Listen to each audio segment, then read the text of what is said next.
আমি পদ্মজা পর্ব ৩ লেখক ইলমা বেহরোজ। আপা, স্কুলে যাবা না? পূর্ণা পদ্মজাকে জিজ্ঞাসা করল। যাব। তাড়াতাড়ি করো। তাড়া দিয়ে পূর্ণা বাড়িতে ঢুকল। পদ্মজা বাড়ির পিছনের নদীর ঘাটে উদাসীন হয়ে বসে আছে। এ নদীর নাম মাদিনী, ছদ্মনাম। গ্রীষ্মকাল বিদায়ের ৩ সপ্তাহ চলছে। এখন বর্ষাকাল। মাদিনী জলে কানায় কানায় ভরে উঠেছে। সে যেন স্রোতস্বিনী। ঘোলা জলের একটানা স্রোত বয়ে যায় সাগরের দিকে। উজান থেকে ভেসে আসছে ঘন সবুজ কচুরিপানা। পদ্মজার এই দৃশ্য দেখতে বেশ লাগে। নিষ্পলক চোখে তাকিয়ে আছে মাদিনীর স্বচ্ছ জলের দিকে। মাদিনীর বুকের উপর দিয়ে একটা লঞ্চ যাচ্ছে। লঞ্চ দেখে ১ মাস আগের ঘটনা মনে পড়ল তার। সেদিন রাতে হেমলতা ছুরি ধার দিয়ে রুমে ঢুকে গেলেন। পদ্মজা কাঁপা পায়ে রুমে ঢুকে বিছানায় শুয়ে পড়ে। কিছুক্ষণের মধ্যেই ঘুমিয়ে পড়ে। এর পরদিন স্কুল থেকে বাড়ি ফিরে নামাজ পড়ে খেতে বসল। তখন হিমেল হন্তদন্ত হয়ে বাড়িতে ঢুকে। হিমেল হচ্ছে হেমলতার ছোট ভাই। আপা, এই পদ্ম, আপা কই? হিমেলের কণ্ঠ। কি হয়েছে মামা? জবাব দিল পদ্মজা। পদ্মজার প্রশ্ন উপেক্ষা করে হেমলতাকে হিমেল ডাকল। আপা, এই আপা। হেমলতা বাড়ির পিছন থেকে ব্যস্ত পায়ে হেঁটে আসেন। কি হয়েছে?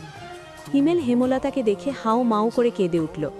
আপা, ভাইজান খুন হয়েছে। রাইতে কে জানি মাইরা ফেলছে রে আপা। হিমেল কাঁদতে কাঁদতে হাঁটু ভেঙে বসে পড়ল। পদ্মজা তাৎক্ষণিক সন্দিহান চোখে মায়ের দিকে তাকাল। হেমলতাকে দেখে মনে হলো তিনি চমকেছেন, অথচ তার চমকানোর কথা ছিল না। নাকি হিমেলের সামনে অভিনয় করলেন? পূর্ণা, প্রেমাকে ওদিক আসতে দিস না পদ্ম, আমি আসছি। হেমলতা বাড়ির বাইরে মিলিয়ে যান। হিমেল পাশে খুঁড়িয়ে খুঁড়িয়ে হাঁটছে। ছেলেটা বোকাশোকা, জন্মগত প্রতিবন্ধী। ২২ বছরের হিমেল এখনও শিশুদের মতো আচরণ করে। কথায় কথায় খুব কাঁদে। সেখানে তার ভাই খুন হয়েছে। ১ মাস তো প্রতিদিন নিয়ম করে কাঁদবে। পদ্মজা রাতেই ভেবেছিল এমন ঘটনা ঘটতে পারে। তবুও এখন ভয় পাচ্ছে খুব। পুলিশ কি এসেছে? মাকে কি ধরে নিয়ে যাবে? ভাবতে গিয়ে পদ্মজার বুক ধক করে উঠল। গ্রামের কাছেই শহর, থানা। পুলিশ নিশ্চয়ই চলে এসেছে। পদ্ম ধপ করে মাকিতে বসে পড়ল। সে ঘামছে খুব। নাক মুখ গলা ঘেমে একাকার হয়ে যাচ্ছে। পূর্ণা খুনের কথা শুনেই খুব ভয় পেয়েছে। তার মনে হচ্ছে সেও খুন হবে। খুব বেশি ভীতু পূর্ণা। পদ্মজার শরীর কাঁপতে থাকে। চোখে ভাসছে হেমলতাকে পুলিশ শিকল দিয়ে বেঁধে নিয়ে যাচ্ছে। তার খুব কান্না পাচ্ছে।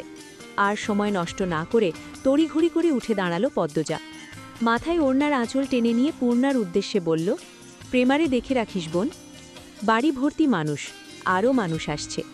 হেমলতা মানুষজনকে ঠেলে হানিফের লাশের সামনে গিয়ে দাঁড়ালেন। তখন ফর্সা রঙের ২ জন মহিলা ঝাঁপিয়ে পড়ে তার উপর। আকস্মিক আক্রমণে হেমলতা অপ্রস্তুত হয়ে পড়েন। খেয়াল করে দেখেন ২ জন মহিলা তার মা আর বোন। তারা হাউ মাউ করে কাঁদছে। কিন্তু হেমলতার তো কান্না পাচ্ছে না। ব্যাপারটা লোকচক্ষু ঠেকছে না। একটু কি কান্নার অভিনয় করা উচিত? হানিফের মৃতদেহ দেখে মনে হচ্ছে কেউ ইচ্ছে মতো কুপিয়েছে। হেমলতার তা দেখে শান্তি লাগছে। এমন শান্তি অনেক দিন পাওয়া হয়নি। পদ্মজা সেখানে উপস্থিত হয়। হেমলতার নজরে পড়ে। ভীতু চোখে মায়ের চোখের দিকে তাকালো পদ্মজা। হেমলতা ভ্রু কুঞ্চিত করে আবার স্বাভাবিক করে নেন।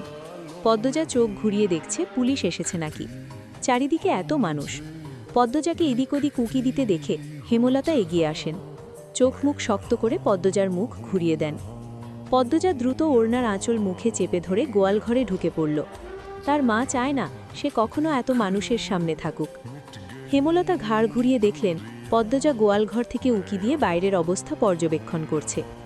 কিছুক্ষণের মধ্যে পুলিশ আসলো। জিজ্ঞাসাবাদ করে হানিফের লাশ নিয়ে গেল। লোকমুখে শোনা যায় হানিফ খুন হয়েছে শেষ রাতে। এরপর নদীতে ফেলা দেওয়া হয়। লঞ্চ ঘাটে লাশ ভাসে। হেমলতাকে পুলিশ নিয়ে যায়নি বলে পদ্মজা স্বস্তির নিঃশ্বাস নিল। মানুষের ভিড়ও কমে গেছে। হেমলতার মা কাঁদতে কাঁদতে ক্লান্ত হয়ে উঠোনের এক কোণে বসে আছেন। পদ্মজা গুটি পায়ে গোয়ালঘর থেকে বেরিয়ে আসলো। হেমলতা পদ্মজার দিকে তাকিয়ে মৃদু হাসেন। সেই হাসি দেখলেন হেমলতার মা মঞ্জুরা। তিনি কিছু একটা ভেবে নেন। হেমলতার কাছে এসে কিরমির করে বলেন, তুই খুন করছিস? কেন মনে হচ্ছে এমন? হেমলতার কণ্ঠ স্বাভাবিক। অথচ পদ্মজা এই প্রশ্ন শুনে ভয় পেয়েছে খুব। যদি নানু পুলিশকে বলে দেয়? পুলিশ তো তার মাকে নিয়ে যাবে। কাইল রাইতে তুই আইছিলি হানিফের ঘরে, আমি দেখি নাই? রাগে কাঁপছেন মঞ্জুরা। আসছি। হেমলতার নির্বিকার স্বীকারোক্তি। কেন মারলি আমার ছেড়ারে? তোর কি ক্ষতি করছে? আসছি বলেই আমি খুন করেছি? এত রাইতে তুই তার কাছে আর কি দরকারে আইবি? আমি তাকে মারতে যাব কেন? আহত দৃষ্টিতে তাকিয়ে আছেন মঞ্জুরা হেমলতার দিকে। হেমলতার চোখ মুখ শক্ত। নিস্তব্ধতা কাটিয়ে মঞ্জুরা চেঁচিয়ে উঠলেন, পুলিশের কাছে যামু আমি। পদ্মজা কেঁদে উঠল, অস্পষ্ট কণ্ঠে বলে, নানু, এমন করো না। হেমলতা নিচু স্বরে কঠিন করে বলেন, আমার মেয়েদের থেকে আমাকে দূরে সরানোর চেষ্টা করো না আম্মা, ফল খুব খারাপ হবে। পদ্মজার মনে হলো মঞ্জুরা ভয় পেয়েছেন।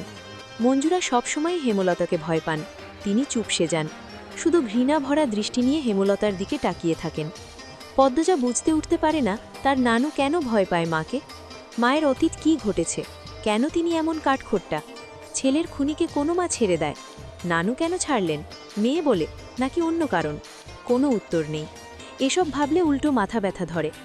অন্য ৮-১০টা পরিবারের মতো কেন না তারা? নাকি গোপনে সব পরিবারেই এমন জটিলতা আছে? প্রশ্ন হাজারটা, উত্তর কোথায়? সেদিন রাতে খাওয়ার সময় হেমলতা নিম্নস্বরে পদ্মজাকে বললেন, পদ্ম। জি আম্মা। আমি হানিফকে খুন করিনি, কারা করেছে তাও জানি না। কথাটি শুনে পদ্মজা চমকায়। তার মা মিথ্যে বলে না। তাহলে কারা খুন করল? পদ্মজা প্রশ্ন করল, তাহলে শেষ রাতে মামার কাছে কেন গিয়েছিলে আম্মা? হেমলতা জবাব দেননি, খাওয়া ছেড়ে উঠে যান। পদ্মজার ভাবনার সুতো কাটল কারো পায়ের আওয়াজ শুনে। মোর্শেদকে দেখতে পেল। মোর্শেদ পদ্মজাকে ঘাটে বসে থাকতে দেখে বিরক্তিতে কপাল কোঁচকান। এই ছেড়ি, যায়েন থাইকা। পদ্মজার কান্না পায়, খুব খারাপ লাগে। নিঃশব্দে এক ফোঁটা জল গড়িয়ে পড়ে। তা আড়াল করে ব্যস্ত পায়ে বাড়ির ভিতর চলে যায়।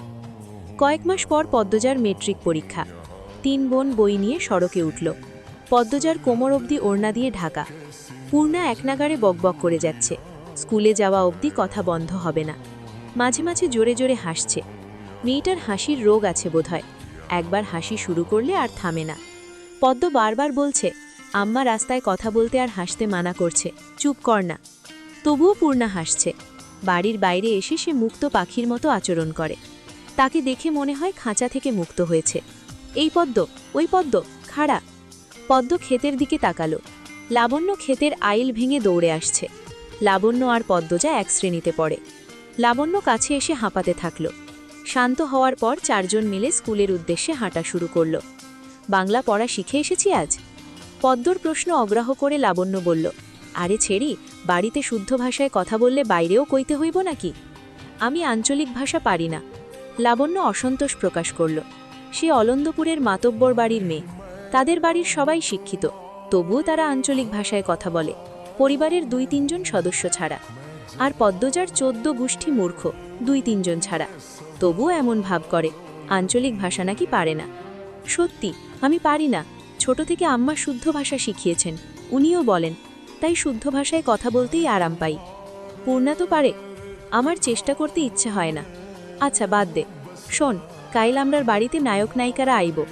পূর্ণা বিগলিত হয়ে প্রশ্ন করল, কেন আসবে? কোন নায়ক? শুটিং করতে, ছবির শুটিং। পদ্মজা এসবে কোনো আগ্রহ পাচ্ছে না।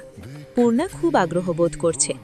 সপ্তাহে একদিন সুমিদের বাড়িতে সাদাকালো টিভিতে সে ছায়াছবি দেখতে যায়, তাই অভিনয় শিল্পীদের প্রতি তার আগ্রহ আকাশ ছোঁয়া।